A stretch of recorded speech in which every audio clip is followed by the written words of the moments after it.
प्रधानमंत्री नरेंद्र मोदी नासिक में स्वामी विवेकानंद की जयंती पर राष्ट्रीय युवा महोत्सव का करेंगे उद्घाटन। मुंबई में समुद्र में बन रहे सबसे लंबे सी ब्रिज अटल सेतु का भी आज करेंगे उद्घाटन।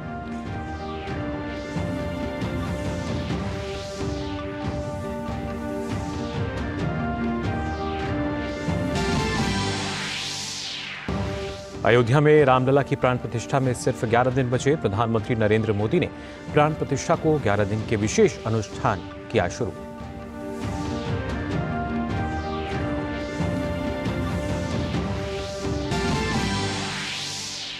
गांधीनगर में वाइब्रेंट गुजरात समिट का आज होगा समापन। केंद्रीय गृह एवं सहकारिता मंत्री अमित शाह समापन सत्र को करेंगे संबोधित।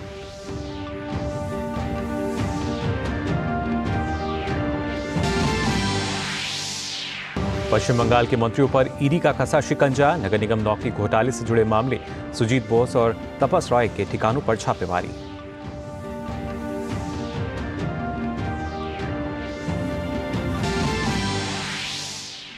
भीषण ठंड की चपेट में उत्तर भारत। शीतलहर ने बढ़ाई ठिठुरन। कोहरे के कारण ट्रेनों की रफ्तार हुई धीमी। अभी 3 दिन तक बर्फीली हवाओं से राहत मिलने के आसार नहीं।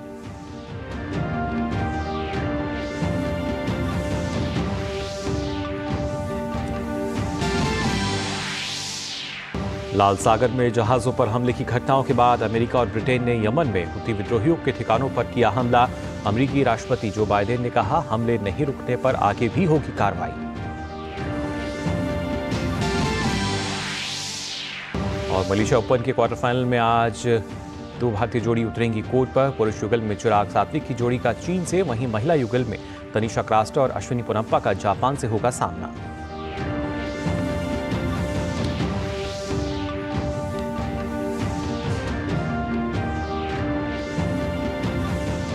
नमस्कार, आप देख रहे हैं डीडी न्यूज। मैं हूं मुकुल शर्मा और आइए खबरें देखते हैं विस्तार से। सबसे पहले आपको बता दें, प्रधानमंत्री नरेंद्र मोदी आज महाराष्ट्र के दौरे पर हैं। इस वक्त नासिक में रोड शो कर रहे हैं।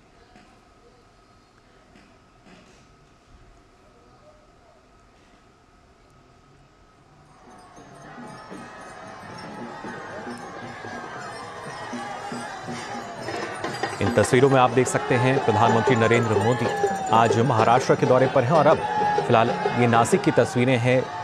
प्रधानमंत्री जब यहाँ पहुँचे, रोड शो के दौरान किस तरीके से पूरे हर्षोल्लास के साथ, उत्साह के साथ स्वागत यहाँ किया गया प्रधानमंत्री नरेंद्र मोदी का। और प्रधानमंत्री भी हाथ लाकर अभिवादन स्वीकार करते हुए नजर आए। पुष्प वर्षा सड़क के दोनों छोर से यहाँ पर देखी गई और एक अलग ही जोश, नई ऊर्जा और उत्साह नासिक में यहाँ नजर आया रोड शो के दौरान। अब से कुछ देर पहले की बस ये तस्वीरें, जहां रोड शो के दौरान आप देख सकते हैं सड़क के दोनों छोर पर किस तरीके से प्रधानमंत्री नरेंद्र मोदी को देखने के लिए, उनकी झलक पाने के लिए जो लोग हैं वो एकत्रित हुए। और ख़ासतौर से महाराष्ट्र दौरे पे आज प्रधानमंत्री हैं, नासिक पहुंचे हैं और इस वक्त ये तस्वीरें काफ़ी संख्या में कैसे जो लोग हैं वो पहुंचे हुए हैं स्वागत के लिए। प्रधानमंत्री नरेंद्र मोदी का स्वागत और विश्व के सबसे लोकप्रिय नेता जो कि आज नासिक में है, आप देख सकते हैं किस तरीके से जो पुष्प वर्षा है उसके ज़रिए। और साथ ही प्रधानमंत्री के साथ महाराष्ट्र के मुख्यमंत्री भी यहाँ नजर आए। हाथ हिलाकर प्रधानमंत्री ने जो लोग पहुँचे थे सड़क के दोनों छोर पर, उनका अभिवादन भी किया।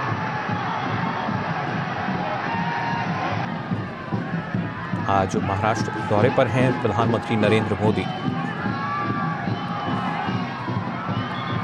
और नासिक की अगर बात की जाए तो यहाँ आज की राष्ट्रीय युवा दिवस भी, और इस पर वो महोत्सव का उद्घाटन करेंगे। लेकिन उससे पहले ये रोड शो की तस्वीरें आप देख सकते हैं। एक अलग ही हर्षोल्लास यहाँ नजर आया रोड शो के दौरान। लगातार जो लोग थे वो हाथ हिलाकर प्रधानमंत्री का उन्होंने स्वागत किया, उनके एक झलक पाने के लिए बेताब नजर आए। और जैसे जैसे प्रधानमंत्री का काफिला आगे बढ़ रहा था, आप देख सकते हैं इन तस्वीरों में भी लोग लगातार प्रधानमंत्री मोदी को देखने के लिए आगे की तरफ शौक के साथ बढ़ते हुए नजर आए। फिलहाल नासिक पहुंचे हैं प्रधानमंत्री नरेंद्र मोदी और ये इस वक्त की तस्वीरें रोड शो के दौरान जो लोगों का हुजूम है वो यहाँ पर उमड़ता हुआ नजर आया प्रधानमंत्री नरेंद्र मोदी को देखने के लिए। प्रधानमंत्री महाराष्ट्र में करीब 30,500 करोड़ रुपए से अधिक की लागत की कई विकास परियोजनाओं का आज उद्घाटन करेंगे, राष्ट्र को समर्पित करेंगे और इनकी आधारशिला रखेंगे। और इससे पहले की अगर बात की जाए, नासिक में 27वें राष्ट्रीय युवा महोत्सव का उद्घाटन करेंगे और काफ़ी संख्या में जो युवा हैं वो यहाँ देखे जा सकते हैं। सड़क के अगर दोनों छोर की अगर बात की जाए, किस तरीके से प्रधानमंत्री नरेंद्र मोदी के स्वागत के लिए वो वहाँ पहुँचे। साथ ही प्रधानमंत्री भी यहाँ आप देख सकते हैं, इन तस्वीरों में हाथ हिलाकर प्रधानमंत्री ने इन सभी का अभिवादन स्वीकार किया, जो कि एक झलक देखना चाहते थे प्रधानमंत्री की। पुष्प वर्षा उन पे कर रहे थे, स्वागत बड़े जोर शोर से और धूमधाम से इन तस्वीरों में आप देख सकते हैं।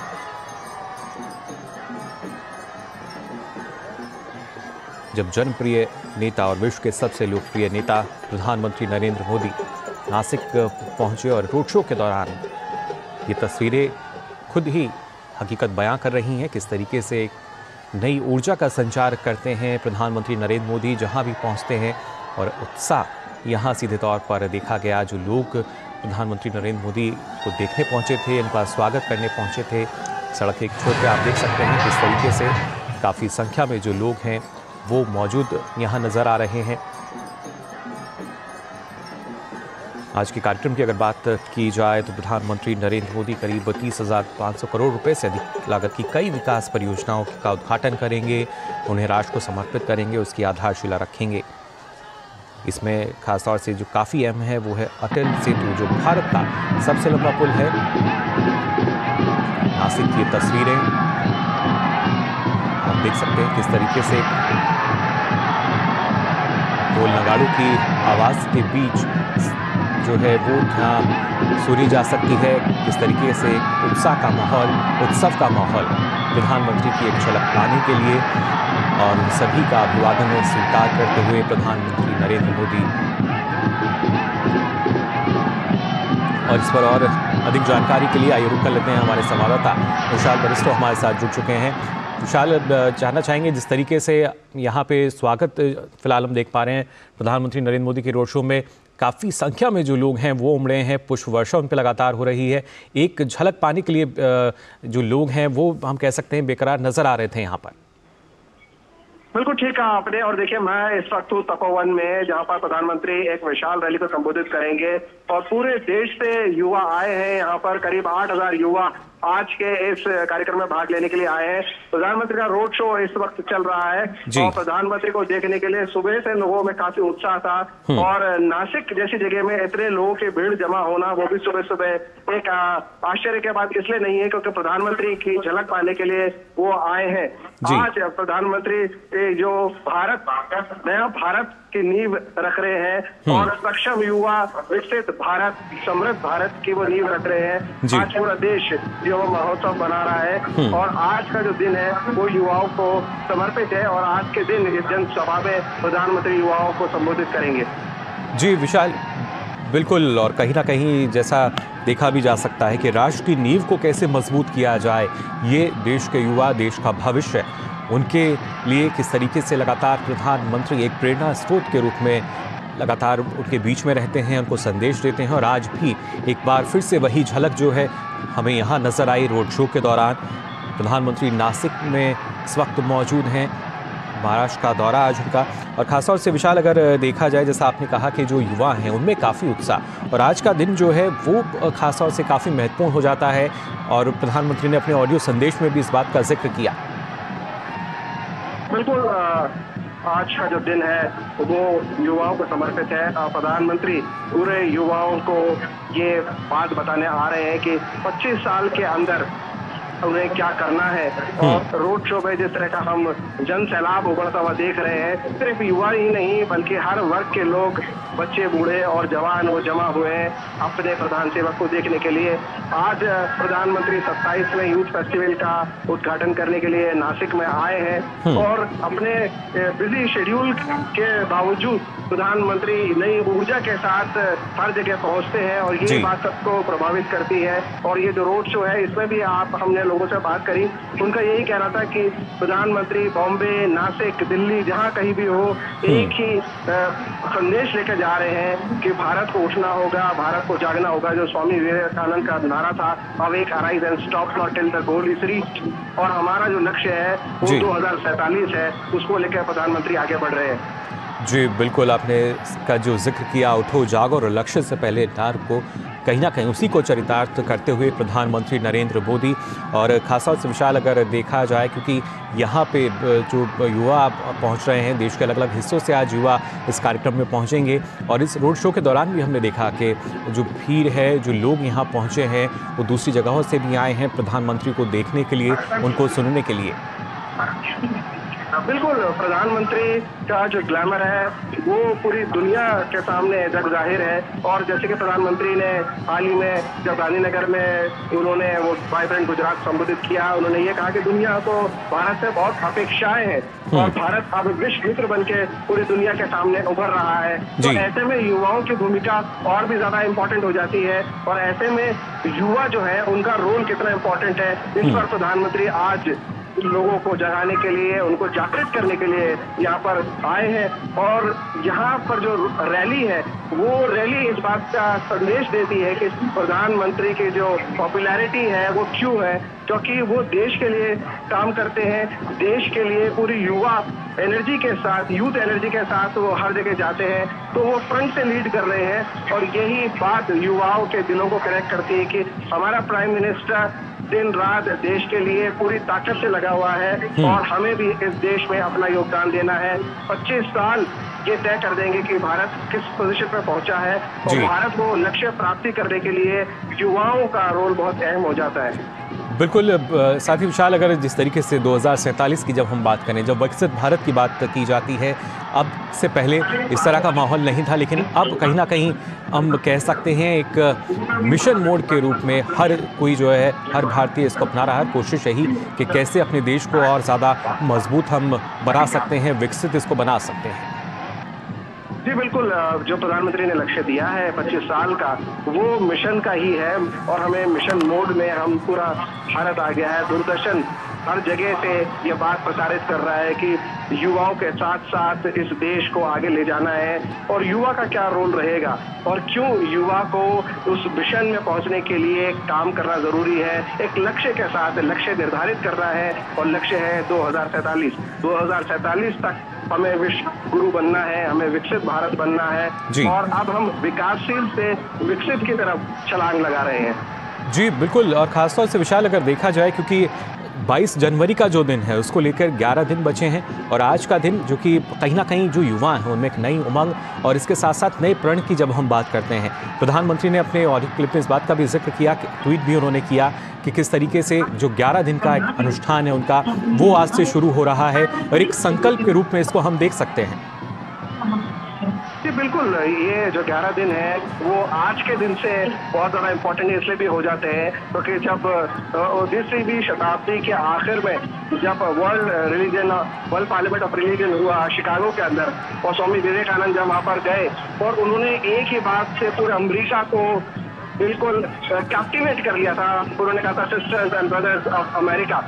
भारत हमेशा इंक्लूसिव डेवलपमेंट में मानता है, विश्व वसुधैव कुटुंबकम में विश्व विश्वास करता है और प्रधानमंत्री ने ये बात हर जगह बोली है और यही वजह है कि भारत की भूमिका इसलिए ज्यादा इम्पोर्टेंट हो जाती है क्योंकि भारत को दुनिया को रास्ता दिखाना है और भारत को आगे से लीड करेंगे ये युवा जो 2047 तक हमें विकसित भारत पर ले जाकर खड़ा करेंगे।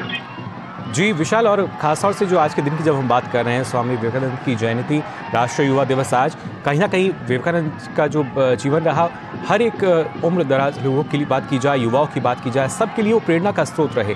और उसी पद पर हम मान सकते हैं कि प्रधानमंत्री नरेंद्र मोदी की जो लोकप्रियता है कुछ इस तरह ही नजर आती है, हर वर्ग में वो काफ़ी लोकप्रिय हैं। बिल्कुल ठीक कहा आपने, क्योंकि प्रधानमंत्री की जब एनर्जी देखी जाती है, प्रधानमंत्री जिस तरह से पूरे विश्वास के साथ और पूरी युवा एनर्जी के साथ जब वो लोगों से कनेक्ट करते हैं, तो यही बात लोगों को उनके पीछे चलने के लिए मजबूर कर देती है कि कोई आदमी हमसे क्या कह रहा है और क्यों हमको उसको फॉलो करना चाहिए। प्रधानमंत्री ने न सिर्फ भारत का मान एशिया में बढ़ाया है, बल्कि पूरी दुनिया में भारत का मान बढ़ा है। और G20 में हमने देखा कि अमेरिका जैसे देश भारत की प्रशंसा करते नजर आए। और हाल ही में जो वाइब्रेंट गुजरात हुआ, जिसको मैंने कवर किया था, उसमें भी जो अलग अलग देशों के हेड्स ऑफ स्टेट आए थे, उन्होंने भारत की तारीफ की और प्रधानमंत्री की तारीफ करते हुए कहा कि एक विजन के साथ वो आगे बढ़ रहे हैं और he is a visionary leader. तो जब हमारे पास ऐसे प्रधानमंत्री हैं जो देश को एक विजन दे रहे हैं, एक लक्ष्य दे रहे हैं 2047 का, तो युवाओं को उसकी तरफ से तेजी से आगे बढ़ना है। और हमारा शुरू हो गया है टाइम, तो प्रधानमंत्री ने कहा टाइम इज नाउ, अब भारत का समय है। जी बिल्कुल, और अक्सर प्रधानमंत्री इस बात का भी जिक्र करते हैं, यही समय है, सही समय है। और इसी समय के अनुरूप किस तरीके से विश्व पटल पर आज के समय में जो भारत की नई छवि है वो किस तरीके से उभर कर आ रही है हर एक क्षेत्र में, उसमें काफ़ी महत्वपूर्ण योगदान प्रधानमंत्री नरेंद्र मोदी का। कैसे एक भारत को विश्व पटल पर उन्होंने नए रूप में सबके सामने पेश किया, और उसी वजह से विशाल हम मान सकते हैं कि कहीं ना कहीं लोकप्रियता तो प्रधानमंत्री की बढ़ी, लेकिन उसके साथ साथ भारत से जो जुड़ाव है हर किसी का, भारत की लोकप्रियता को बढ़ाने का उन्होंने यहाँ सीधे तौर पर काम किया है। फिलहाल दोबारा आपके साथ अपडेट्स के लिए हम जुड़ेंगे। बहुत बहुत शुक्रिया विशाल इन तमाम जानकारी के लिए।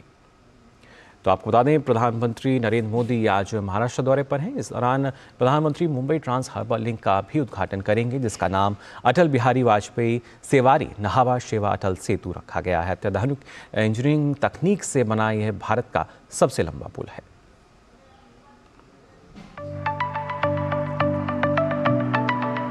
प्रधानमंत्री का विजन शहरी परिवहन बुनियादी ढांचे और कनेक्टिविटी को मजबूत करके नागरिकों की ईज ऑफ मोबिलिटी को बेहतर बनाना है। इसी के तहत प्रधानमंत्री बहुप्रतीक्षित मुंबई ट्रांस हार्बर लिंक का शुक्रवार को उद्घाटन करेंगे। मुंबई ट्रांस हार्बर लिंक शहर के बुनियादी ढांचे के विकास में एक महत्वपूर्ण मील का पत्थर साबित होगा। मुंबई ट्रांस हार्बर लिंक का नाम अटल बिहारी वाजपेयी सेवारी नहावा शेवा अटल सेतु रखा गया है। इस पुल का शिलान्यास भी दिसंबर 2016 में प्रधानमंत्री ने किया था। Mumbai trans harbour link Mumbai को नवी मुंबई से जोड़ने वाली एक महत्वाकांक्षी परियोजना है। यह पुल दक्षिण मुंबई में सेवरी से नवी मुंबई में नहावा शेवा तक सीधा निर्बाध मार्ग प्रदान करेगा, जिससे मौजूदा मार्गों पर भीड़ को काफी हद तक कम किया जा सकेगा। महाराष्ट्र राज्य सड़क विकास निगम और निजी भागीदारों के बीच एक संयुक्त उद्यम मुंबई ट्रांस हार्बर लिंक सार्वजनिक और निजी क्षेत्रों के बीच सहयोग का एक उल्लेखनीय उदाहरण है। अटल सेतु का निर्माण 17,840 करोड़ रुपए से अधिक की लागत से किया गया है। यह पुल लगभग 21.8 किलोमीटर लंबा और 6 लेन वाला है, जो 16.5 किलोमीटर लंबा समुद्र के ऊपर और लगभग 5.5 किलोमीटर जमीन पर बना है। यह भारत का सबसे लंबा पुल है, जो देश का सबसे लंबा समुद्री पुल भी है। यह मुंबई अंतर्राष्ट्रीय हवाई अड्डे और नवी मुंबई अंतर्राष्ट्रीय हवाई अड्डे को 23 कनेक्टिविटी प्रदान करेगा और मुंबई से पुणे, गोवा और दक्षिण भारत की यात्रा में लगने वाले समय को भी कम करेगा। अटल सेतु को अत्याधुनिक इंजीनियरिंग तकनीक से बनाया गया है। पुल को पर्यावरण अनुकूल सिद्धांतों को ध्यान में रखते हुए डिजाइन किया गया है, जिससे आसपास के पर्यावरण पर इसका प्रभाव कम से कम हो। अटल सेतु आगामी नवी मुंबई अंतर्राष्ट्रीय हवाई अड्डे JNPT पोर्ट के बीच कनेक्टिविटी प्रदान करेगा, जिससे नवी मुंबई के आर्थिक विकास को गति मिलेगी। यह पुल न केवल सुगम आवाजाही की सुविधा प्रदान करेगा बल्कि रोजगार के अवसर भी पैदा करेगा, जिससे आसपास के क्षेत्रों में रियल एस्टेट क्षेत्र को बढ़ावा मिलेगा। प्रधानमंत्री नवी मुंबई में आयोजित सार्वजनिक कार्यक्रम में 12,700 करोड़ रुपए से अधिक लागत की कई विकास परियोजनाओं का उद्घाटन करेंगे। इसके अलावा प्रधानमंत्री ईस्टर्न फ्रीवे के ऑरेंज गेट को मरीन ड्राइव से जोड़ने वाली भूमिगत सड़क सुरंग की आधारशिला भी रखेंगे। कार्यक्रम के दौरान प्रधानमंत्री नमो महिला सशक्तिकरण 2017-18 में विभिन्न मंत्रालयों की अनुमति के बाद मुंबई ट्रांस हार्बर लिंक का काम शुरू हुआ और महज रिकॉर्ड वक्त में अब यह काम पूरा हो चुका है। प्रधानमंत्री नरेंद्र मोदी इसका उद्घाटन करेंगे। Mumbai trans harbour link Mumbai से नवी मुंबई को जोड़ता है और यह रास्ता जो है समुंदर से जाता है। अब कई घंटों का सफर कुछ ही मिनटों में तय हो पाएगा। हालांकि इसमें अगर देखा जाए तो वक्त जो है जरूर बचेगा, लेकिन साथ साथ ईंधन की भी बचत होगी। और हम देखा जाए तो मुंबई और नवी मुंबई के लिए आने वाले समय में अगर देखा जाए तो इकोनॉमिक कॉरिडोर के नए आयाम भी खुलेंगे। कैमरा अरुण विल्सन के साथ शीर्ष लाल, डीडी न्यूज, मुंबई। प्रधानमंत्री नरेंद्र मोदी ने स्वामी विवेकानंद की जयंती पर उन्हें नमन किया। एक्स पर दिए गए अपने संदेश में प्रधानमंत्री ने कहा कि भारतीय अध्यात्म और संस्कृति को वैश्विक पटल पर स्थापित करने वाले स्वामी विवेकानंद को उनकी जन्म जयंती राष्ट्रीय युवा दिवस के अवसर पर शत शत नमन। ऊर्जा और स्फूर्ति से परिपूर्ण उनके विचार और संदेश युग युगांतर तक युवाओं को कुछ कर गुजरने के लिए प्रेरित करते रहेंगे। प्रधानमंत्री नरेंद्र मोदी ने अपने संदेश के साथ एक वीडियो भी साझा किया। उठो, जागो और लक्ष्य से पहले मत रुको। विवेकानंद जी का ये उद्घोष भारत के युवाओं का जीवन मंत्र है। स्वामी विवेकानंद जी दो संदेश हर युवा के जीवन का हिस्सा होने चाहिए। इंस्टीट्यूशन और इनोवेशन। इंस्टीट्यूशन तब बनता है जब हम अपने विचार को विस्तार देते हैं, टीम स्पिरिट से काम करते हैं। आज हर युवा को चाहिए कि वो अपनी इंडिविजुअल सक्सेस को टीम सक्सेस के रूप में विस्तार दे। यही टीम स्पिरिट टीम इंडिया के रूप में विकसित भारत को आगे ले जाएगा। स्वामी विवेकानंद जी कहते थे, हर काम को 3 चरणों से गुजरना पड़ता, उपहास, विरोध और स्वीकृति। और अगर इनोवेशन को एक लाइन में परिभाषित करना है तो वो यही है। अगर कोई नया आइडिया है तो याद रखें कि आपका उपहास हो सकता है, लेकिन अगर अपने आइडिया पर आपको यकीन है तो उस पर टिके रहिए। आपकी सफलता मजाक बनाने वालों की सोच से कहीं बड़ी साबित होगी। तो ये वीडियो साझा किया प्रधानमंत्री नरेंद्र मोदी ने। खबरों में आगे बढ़ते हैं। रक्षा मंत्री राजनाथ सिंह ने स्वामी विवेकानंद की जयंती के अवसर पर उन्हें नमन किया है। एक्स में अपने संदेश में राजनाथ सिंह ने कहा कि भारत के प्राचीन ज्ञान विज्ञान और यहाँ की संस्कृति का पूरे विश्व में प्रचार प्रसार करने में उनका अप्रतिम योगदान है। उन्होंने एक नए और जागृत भारत का जो शंखनाद किया था, उससे हमारे देश की युवा पीढ़ी लगातार प्रेरणा प्राप्त कर रही है। आज उनकी जयंती पूरे देश में राष्ट्रीय युवा दिवस के रूप में मनाई जा रही है। यह सही समय है स्वामी विवेकानंद जी के विचारों को आत्मसात करके देश को विकास के पथ पर आगे ले जाने में स्वयं को पुनः समर्पित करने का। यही उनके प्रति सच्ची श्रद्धांजलि होगी। और आइए अब रामनगरी अयोध्या से जुड़ी खबरें देखते हैं।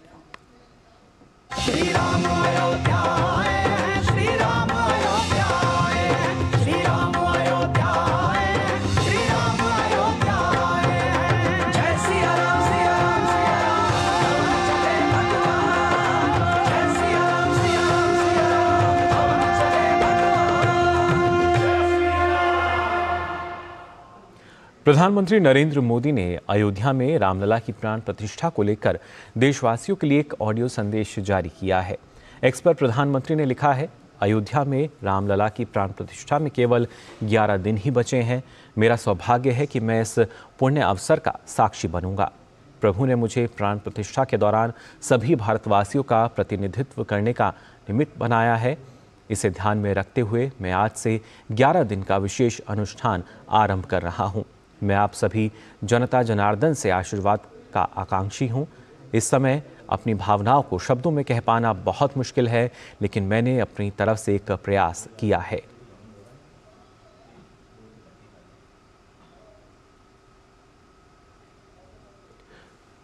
शास्त्रों में देव प्रतिमा प्राण प्रतिष्ठा एक विशुद्ध एवं बृहद प्रक्रिया है।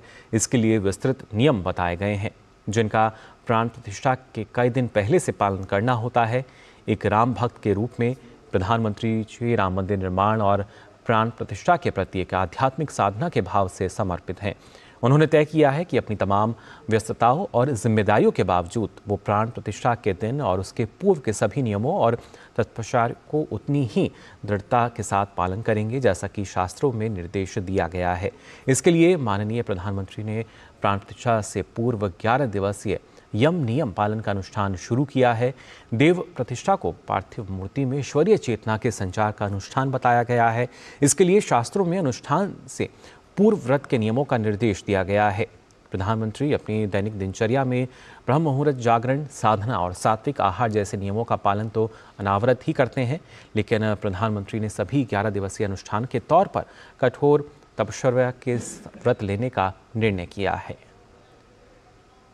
सियावर रामचंद्र की जय।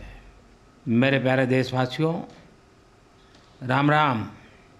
जीवन के कुछ क्षण ईश्वरीय आशीर्वाद की वजह से ही यथार्थ में बदलते हैं। आज हम सभी भारतीयों के लिए, दुनिया भर में फैले राम भक्तों के लिए ऐसा ही पवित्र अवसर है। हर तरफ प्रभु श्री राम की भक्ति का अद्भुत वातावरण, चारों दिशाओं में राम नाम की धुन, राम भजनों की अद्भुत सौंदर्य माधुरी। हर किसी को इंतजार है 22 जनवरी का, उस ऐतिहासिक पवित्र पल का।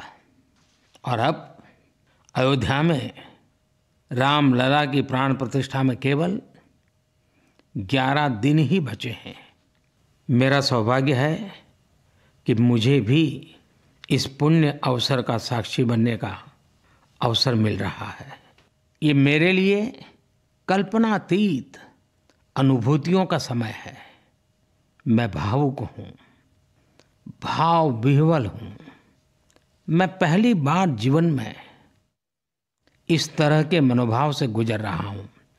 मैं एक अलग ही भाव भक्ति की अनुभूति कर रहा हूँ।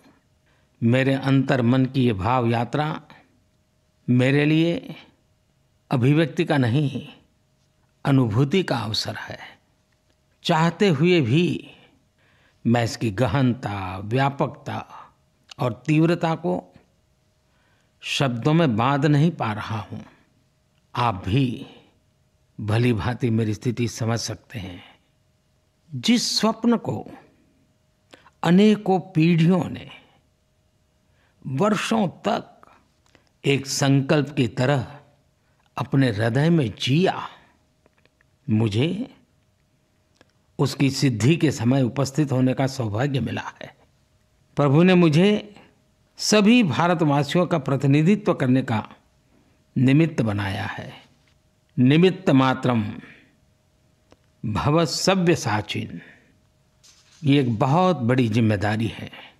जैसा हमारे शास्त्रों में भी कहा गया है, हमें ईश्वर के यज्ञ के लिए, आराधना के लिए स्वयं में भी दैवीय चेतना जागृत करनी होती है।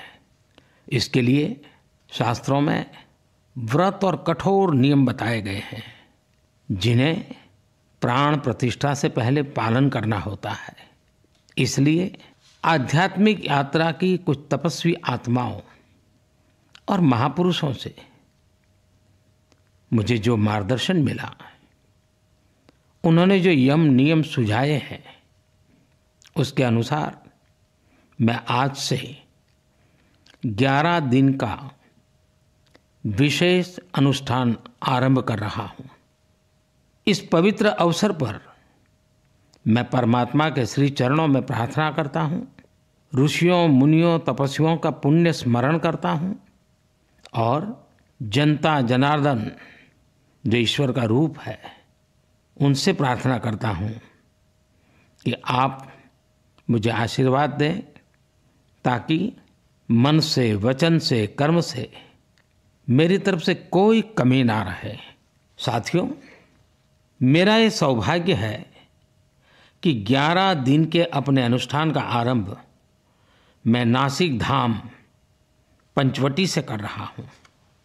पंचवटी वो पावन धरा है जहाँ प्रभु श्री राम ने काफ़ी समय बिताया था और आज मेरे लिए एक सुखद संयोग ये भी है कि आज स्वामी विवेकानंद जी की जन्म जयंती है। ये स्वामी विवेकानंद जी तो थे जिन्होंने हजारों वर्षों से आक्रांतित भारत की आत्मा को झकझोरा था। आज वही आत्मविश्वास भव्य राम मंदिर के रूप में हमारी पहचान बनकर सबके सामने है। और सोने पर सुहागा देखिए, आज माता जीजाबाई जी की जन्म जयंती है। माता जीजाबाई जिन्होंने छत्रपति शिवाजी महाराज के रूप में एक महामानव को जन्म दिया था। आज हम अपने भारत को जिस अक्षुण्ण रूप में देख रहे हैं, इसमें माता जीजाबाई जी का बहुत बड़ा योगदान है। और साथियों, जब मैं माता जीजाबाई का पुण्य स्मरण कर रहा हूँ तो सहज रूप से मुझे अपनी माँ की याद आना बहुत स्वाभाविक है। मेरी माँ जीवन के अंत तक माला जपते हुए सीताराम का ही नाम बजा करती थी। साथियों, प्राण प्रतिष्ठा की मंगल घड़ी, चराचर सृष्टि का वो चैतन्य पल, आध्यात्मिक अनुभूति का वो अवसर, गर्भगृह में उस पल क्या कुछ नहीं होगा। साथियों, शरीर के रूप में तो मैं उस पवित्र पल का साक्षी बनूंगा ही, लेकिन मेरे मन में, मेरे हृदय के हर स्पंदन में 140 करोड़ भारतीय मेरे साथ होंगे।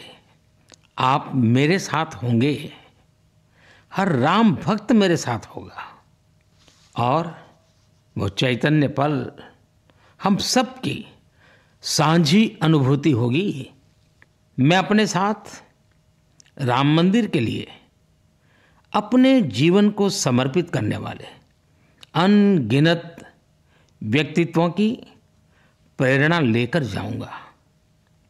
त्याग तपस्या की वो मूर्तियां, 500 साल का धैर्य, दीर्घ धैर्य का वो काल, अनगिनत त्याग और तपस्या की घटनाएं, दानियों की, बलिदानियों की गाथाएं, कितने ही लोग हैं जिनके नाम तक कोई नहीं जानता, लेकिन जिनके जीवन का एकमात्र ध्येय रहा है भव्य राम मंदिर का निर्माण।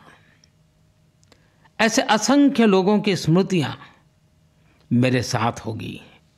जब 140 करोड़ देशवासी उस पल में मन से मेरे साथ जुड़ जाएंगे और जब मैं आपकी ऊर्जा को साथ लेकर गर्भगृह में प्रवेश करूंगा तो मुझे भी एहसास होगा कि मैं अकेला नहीं, आप सब भी मेरे साथ हैं। साथियों, ये 11 दिन व्यक्तिगत रूप से मेरे यम नियम तो है ही, लेकिन मेरे भाव विश्व में आप सब समाहित है। मेरी प्रार्थना है कि आप भी मन से मेरे साथ जुड़े रहें।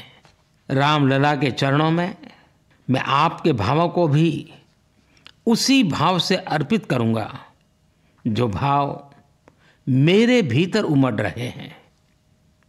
साथियों, हम सब इस सत्य को जानते हैं कि ईश्वर निराकार है, लेकिन ईश्वर साकार रूप में भी हमारी आध्यात्मिक यात्रा को बल देते हैं। जनता जनार्दन में ईश्वर का रूप होता है। ये मैंने साक्षात देखा है, महसूस किया है। लेकिन जब ईश्वर रूपी वही जनता शब्दों में अपनी भावनाएं प्रकट करती है, आशीर्वाद देती है, तो मुझ में भी नई ऊर्जा का संचार होता है। आज मुझे आपके आशीर्वाद की आवश्यकता है। इसलिए मेरी प्रार्थना है कि शब्दों में, लिखित में अपनी भावनाएं जरूर प्रकट करें, मुझे आशीर्वाद जरूर दें।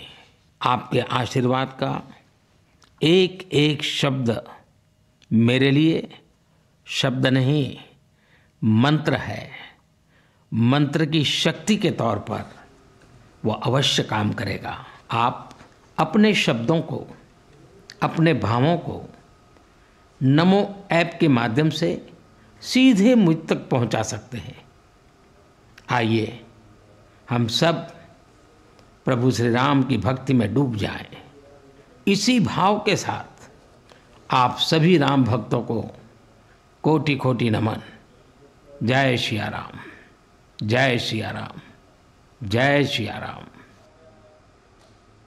तो ये ऑडियो संदेश आपने सुना जो प्रधानमंत्री का था, और सीधे तौर पर उन्होंने कहा कि अब सिर्फ 11 दिन शेष बचे हैं और इन 11 दिनों में जो अनुष्ठान किया जाएगा, यम नियम का वो पूरी तरीके से पालन करेंगे। अलग एक दिनचर्या है और किस तरीके से ये काफ़ी अहम हो जाती है जब प्राण प्रतिष्ठा कार्यक्रम में प्रधानमंत्री शामिल होने जा रहे हैं। इस बारे में और जानकारी के लिए आइए रुक कर लेते हैं हमारे संवाददाता अजय मिश्रा जो हमारे साथ जुड़ चुके हैं। अजय, जानना चाहेंगे आपसे कितना महत्वपूर्ण, क्योंकि एक बहुत ही महत्वपूर्ण कार्यक्रम प्राण प्रतिष्ठा का, उसमें प्रधानमंत्री नरेंद्र मोदी शामिल होंगे और पूरे जिस तरीके के हम कह सकते हैं कि जो नियम है जो होने चाहिए शायद उनका पालन करते हुए, और 11 दिन का जो अनुष्ठान है इसके बारे में आपसे जानकारी लेना चाहेंगे। जी बिल्कुल, जैसा कि हम सभी जानते हैं कि प्रधानमंत्री श्री नरेंद्र मोदी नवरात्र के पवित्र पावन पर्व पर 9 दिनों का व्रत हमेशा से रखते रहे हैं और वो उस दौरान सिर्फ जल ग्रहण करते हैं। लेकिन ये बहुत ही विशेष अवसर है जब भगवान श्री राम की प्राण प्रतिष्ठा का समारोह 22 जनवरी को होने वाला है।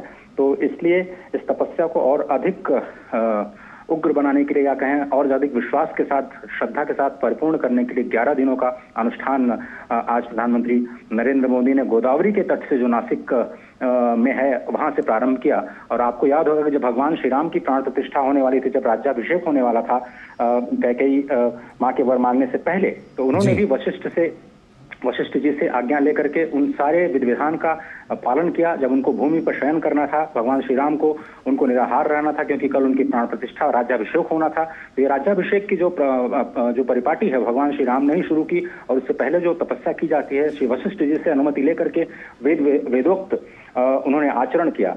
हालांकि उसके बाद क्या हुआ हम सभी जानते हैं। उन्हीं रास्तों पर चलते हुए, वही मर्यादा पुरुषोत्तम श्री राम के रास्ते पर चलते हुए आज प्रधानमंत्री मोदी ने मां गोदावरी के तट से, जहां पंचवटी के नासिक में भगवान श्री राम ने अपने बहुत महत्वपूर्ण दिन गुजारे, और जब मां गोदावरी में वो स्नान किया करते थे उन्हें मां सरयू की याद आती थी। गोदावरी में आपको पता है कि थोड़ी गर्मी पड़ती है। जी बिल्कुल अजय, लेकिन जो आज के दिन की बात की जाए, नासिक में प्रधानमंत्री पहुंचे हैं और जैसा आपने बताया कि गोदावरी के तट की अगर बात की जाए, पूरे एक अलग ही महत्व उसका है। लेकिन आज से जो अनुष्ठान प्रधानमंत्री शुरू कर रहे हैं वो किस तरीके से और महत्वपूर्ण रहेगा?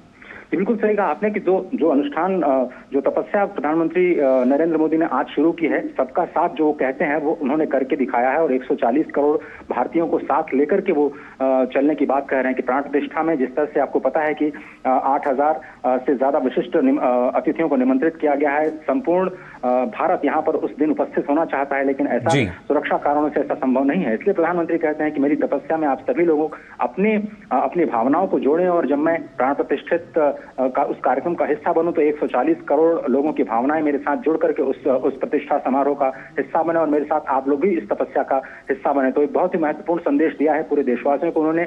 और मुझे लगता है कि जो उन्होंने नासिक का जिक्र किया कि जो गोदावरी मां में स्नान करते वक्त भगवान श्री राम ने कहा था कि कैसे अयोध्या के लोग इस वक्त सरयू में स्नान करते होंगे जहां पे इतनी ठंड पड़ती है। तो आप देखिए यहाँ पर इतनी सर्दी का मौसम, फिर भी लोग सरयू में स्नान कर रहे हैं।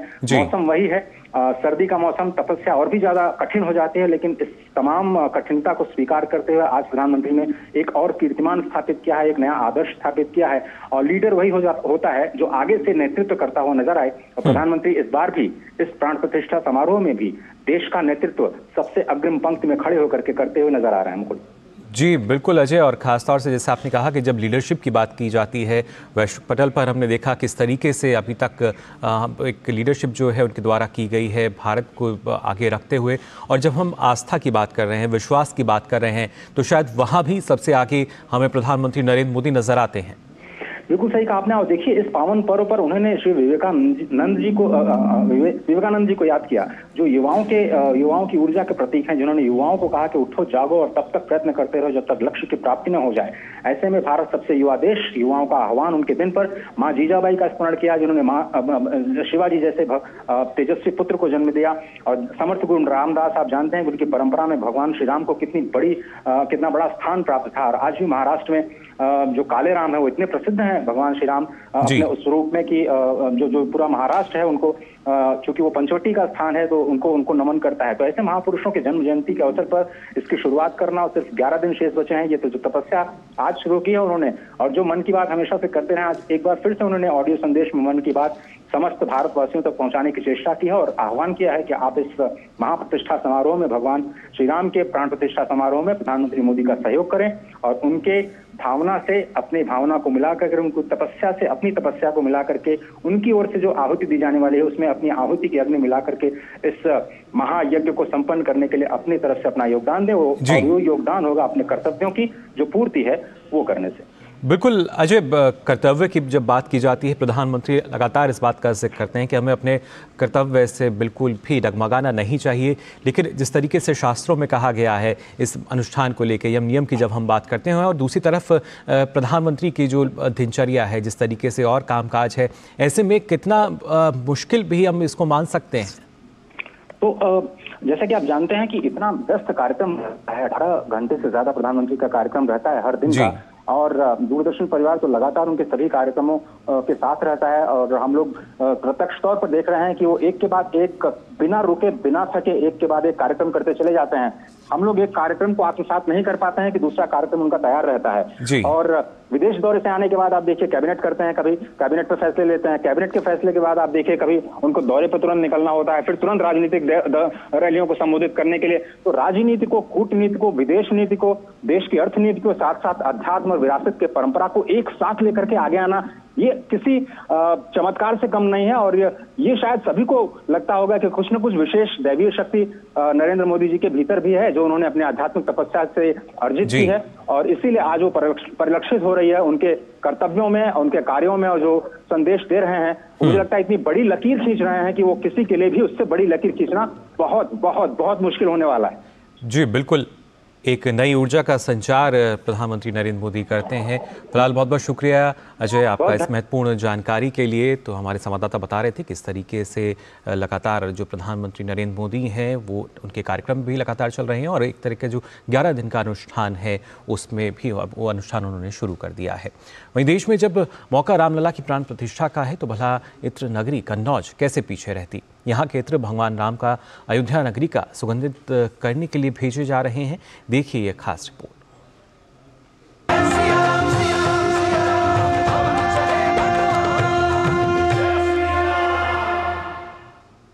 अयोध्या में भगवान श्री राम के मंदिर में प्राण प्रतिष्ठा कार्यक्रम में कन्नौज का प्राकृतिक इत्र रामनगरी अयोध्या को अपनी सुवासित खुशबू से सुगंधित कर देगा।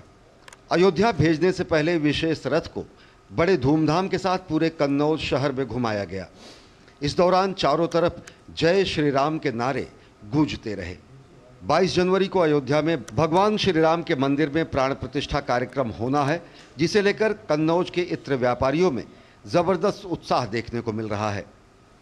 सभी इत्र व्यापारी अपने द्वारा निर्मित इत्र को एक जगह इकट्ठा कर अयोध्या भेजने की तैयारी में जुट गए हैं।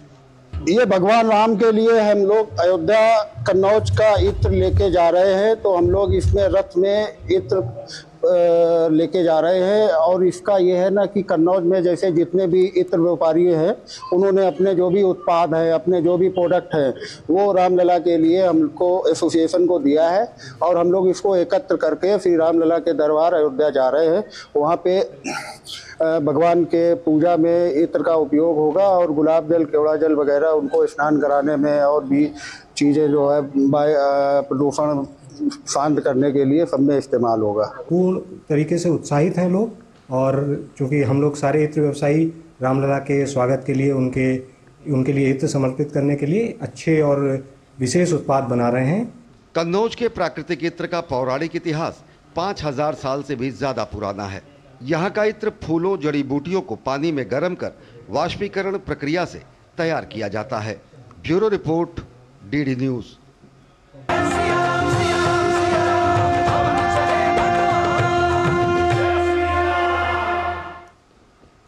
अयोध्या धाम में एक जनकपुर भी है। महाराज जनक जब अयोध्या धाम पहुंचे तो बेटी की ससुराल होने की वजह से उन्होंने कई गांवों के समूह को खरीद लिया और फिर वहां का जल ग्रहण किया। उस क्षेत्र को आज वर्तमान में जनौरा गांव के नाम से जाना जाता है। यह गांव सूर्यवंशियों का है और यहीं पर प्रसिद्ध है गिरिजा कुंड और मंत्रेश्वर महादेव, जिसके सौंदर्यकरण से यहाँ के स्थानीय निवासी अभिभूत हैं। देखिए वरिष्ठ संवाददाता अजय मिश्र की ये विशेष रिपोर्ट।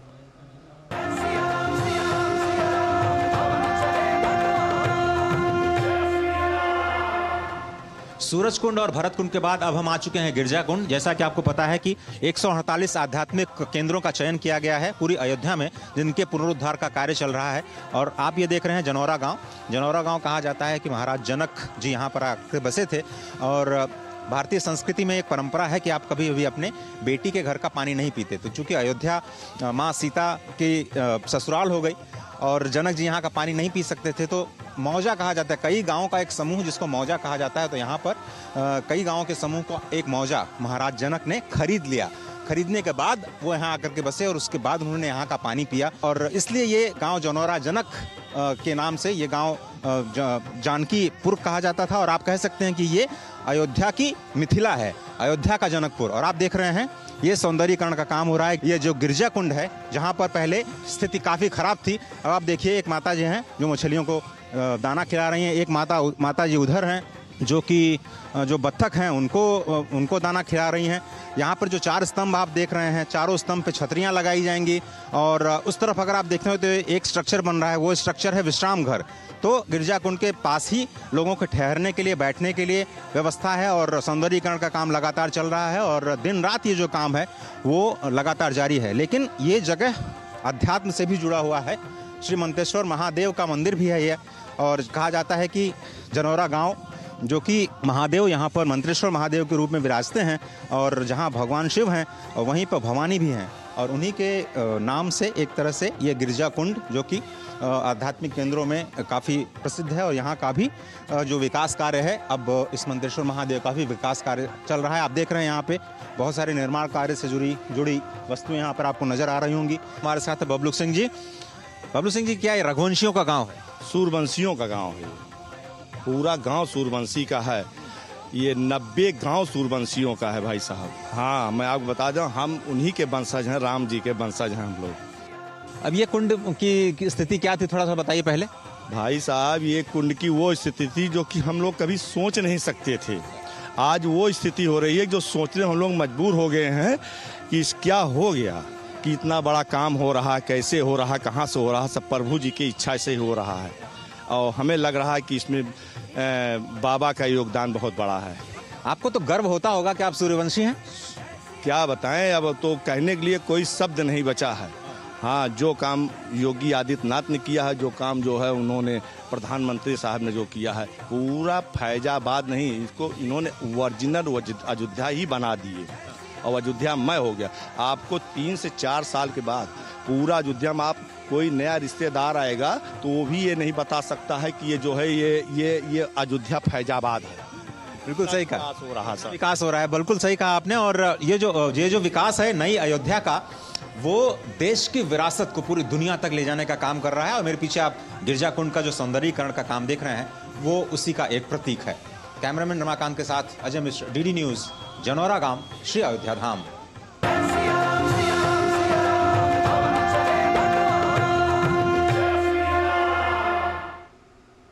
और आइए बुलेटिन में अब बात करते हैं विकसित भारत संकल्प यात्रा की।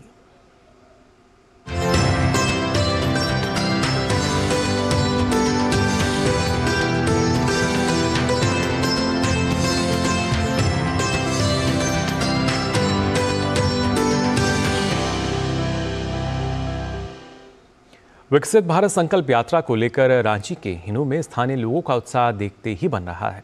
इस दौरान कई लोगों ने केंद्रीय योजनाओं के लाभ उठाए और मौके पर विकसित भारत संकल्प भी लिया। राजधानी रांची के नगरीय क्षेत्रों के भ्रमण के क्रम में विकसित भारत संकल्प यात्रा जब हिनू के शुक्ला कॉलोनी पहुंची तो स्थानीय लोगों ने आगे बढ़कर इसका स्वागत किया। इस पड़ाव की सबसे खास बात यह रही कि यहाँ अनेक लोगों ने केंद्रीय योजनाओं का लाभ उठाया, जो जानकारी के अभाव में इससे वंचित थे। मौके पर प्रधानमंत्री स्वनिधि योजना की लाभुक मार्गरेट तिग्गा और राधा देवी ने योजना से जुड़कर अपनी सफलता की कहानी बयां की।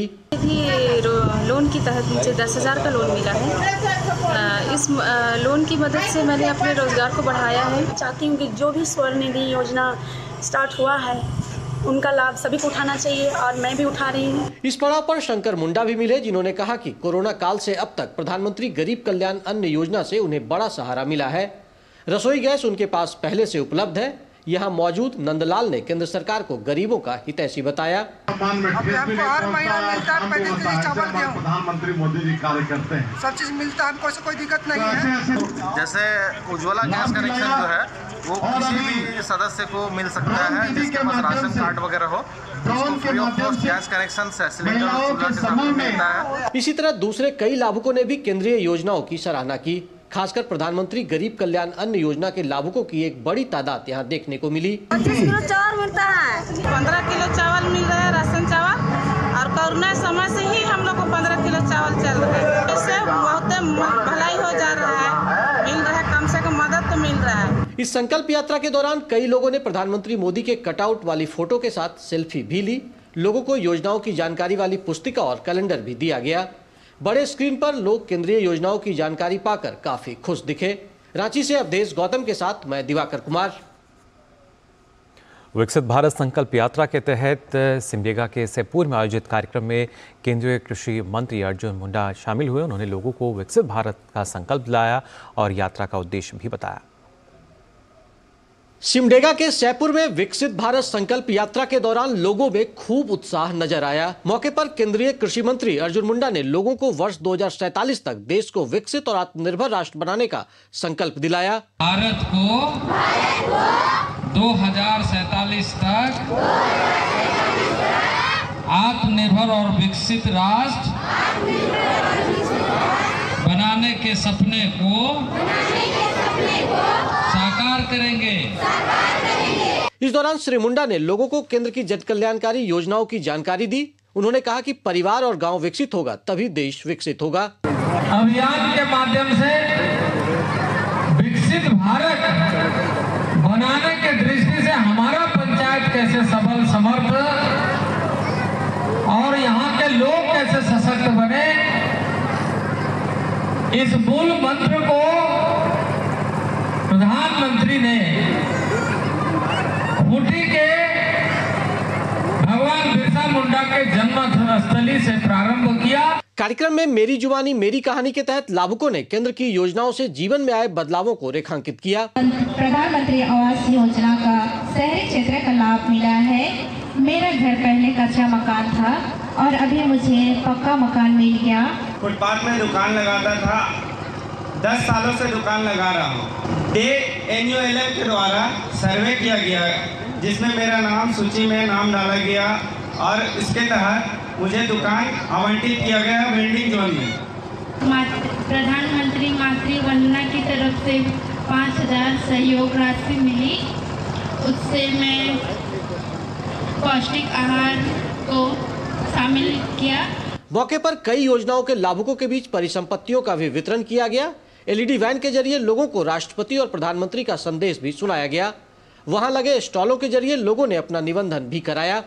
सिमडेगा से मनोज सिन्हा के साथ मैं दिवाकर कुमार। और बात करते हैं कारोबार जगत की, जहां सप्ताह के आखिरी कारोबारी दिन आज भारतीय शेयर बाजार बढ़त के साथ खुले। कारोबार की शुरुआत में सेंसेक्स 270 अंक की बढ़त के साथ 71,991 के स्तर पर, वहीं निफ्टी 95 अंक की बढ़त के साथ 21,742 के स्तर पर खुला। फिलहाल की अगर बात करें तो अब से कुछ देर पहले सेंसेक्स 650 अंक से अधिक की बढ़त के साथ 72,370 के स्तर के आसपास पर, जबकि निफ्टी 180 अंक की बढ़त के साथ 21,830 के स्तर के आसपास कारोबार करता नजर आया। कल कारोबार आखिरी में सेंसेक्स और निफ्टी दोनों हरे निशान के साथ बंद हुए थे और आज भी हरे निशान के साथ जो बाजार है वो कारोबार करता हुआ नजर आया। वहीं देश में स्मार्टफोन के निर्माण और निर्यात की अगर बात की जाए तो इसमें लगातार इजाफा हो रहा है।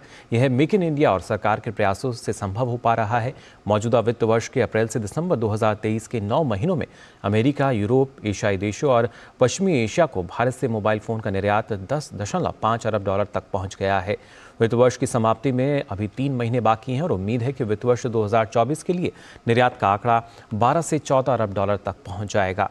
यह वित्त वर्ष 2023 के कुल 11 अरब डॉलर के निर्यात से काफ़ी अधिक है। सभी मोबाइल फ़ोन के निर्यात में एप्पल आईफोन के निर्यात की हिस्सेदारी करीब 7 अरब डॉलर रही।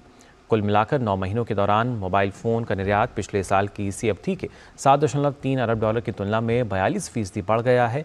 इस वित्त वर्ष के दौरान दिसंबर में सबसे अधिक मोबाइल फ़ोन का निर्यात किया गया है। दिसंबर में 1.38 अरब डॉलर का निर्यात किया गया। वित्त वर्ष 2023 और 24 ऐसा पहला साल है जब मोबाइल निर्यात अप्रैल के बाद 9 महीनों में से लगातार 6 महीनों तक 1 अरब डॉलर या उससे अधिक का रहा है। पिछले वित्त वर्ष के दौरान मोबाइल निर्यात सिर्फ 2 बार 1 अरब डॉलर के आंकड़े तक पहुंचा था। केंद्र सरकार की कोशिश रही है कि टैक्स कलेक्शन को बढ़ाया जाए। इसके लिए सरकार ने कई तरह के कदम उठाए हैं और आईटीआर फाइल करने की प्रक्रिया को काफ़ी आसान किया है। आयकर विभाग के मुताबिक प्रत्यक्ष कर संग्रह चालू वित्त वर्ष में अब तक 19.41% बढ़कर 14.70 लाख करोड़ रुपए हो गया है। यह पूरे वित्त वर्ष के लक्ष्य का 81% है। चालू वित्त वर्ष में सरकार ने प्रत्यक्ष कर से 18.23 लाख करोड़ रुपए प्राप्त करने का लक्ष्य रखा है। यह पिछले वित्त वर्ष के 16.61 लाख करोड़ रुपए के मुकाबले 9.75% अधिक है। प्रत्यक्ष कर में व्यक्तिगत आयकर और कंपनी कर शामिल है। आयकर विभाग ने बताया कि 1 अप्रैल 2023 से 10 जनवरी 2024 तक 2.48 लाख करोड़ रुपए करदाताओं को लौटाए गए हैं। सकल आधार पर प्रत्यक्ष कर संग्रह में 10 जनवरी 2024 तक लगातार बढ़ोतरी हुई है। तो फिलहाल के लिए इस बुलेटिन में बस इतना ही, लेकिन देश और दुनिया की तमाम खबरों के लिए आप देखते रहिए डीडी न्यूज़। मुझे दीजिए अनुमति। नमस्कार।